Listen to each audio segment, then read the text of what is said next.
Hello, we are in A Course in Miracles. This is the combined volume, 3rd edition, by the Foundation for Inner Peace. Today we are picking up on Chapter 23, The War Against Yourself, Section 1, The Irreconcilable Beliefs. What you remember is a part of you, for you must be as God created you. Truth does not fight against illusions, nor do illusions fight against the truth. Illusions battle only with themselves.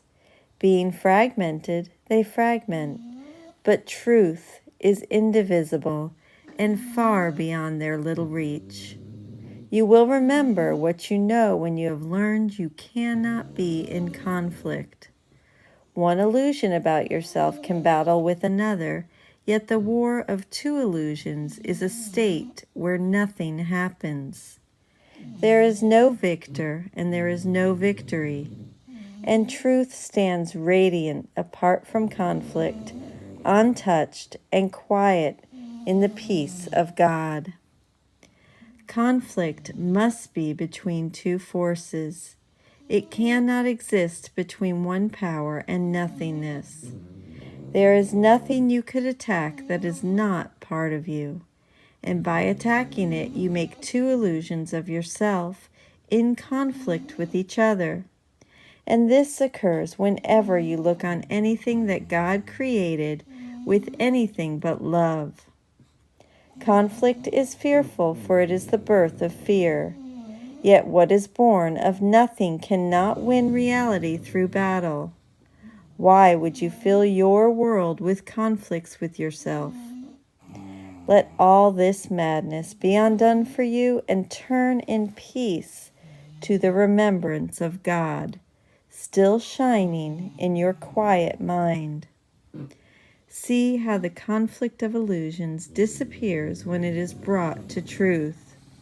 For it seems real only as long as it is seen as war between conflicting truths. The conqueror to be the truer, the more real, and the vanquisher of the illusion that was less real, made an illusion by defeat.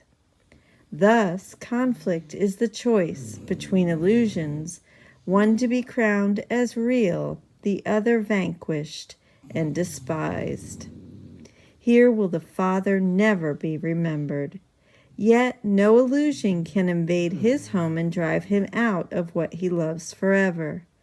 And what he loves must be forever quiet and at peace, because it is his home. You who are beloved of him are no illusion, being as true and holy as himself. The stillness of your certainty of him and of yourself is home to both of you, who dwell as one and not apart. Open the door of his most holy home and let forgiveness sweep away all trace of the belief in sin that keeps God homeless and his Son with him. You are not a stranger in the house of God. Welcome your brother to the home where God has set him in serenity and peace and dwells with him. Illusions have no place where love abides, protecting you from everything that is not true. You dwell in peace as limitless as its creator, and everything is given those who would remember him. Over his home the Holy Spirit watches, sure that its peace can never be disturbed. How can the resting place of God turn on itself and seek to overcome the one who dwells there? And think what happens when the house of God perceives itself divided. The altar disappears, the light grows dim, the temple of the Holy One becomes a house of sin. And nothing is remembered except illusions. Illusions can conflict because their forms are different, and they do battle only to establish which form is true. Illusion meets illusion, truth itself.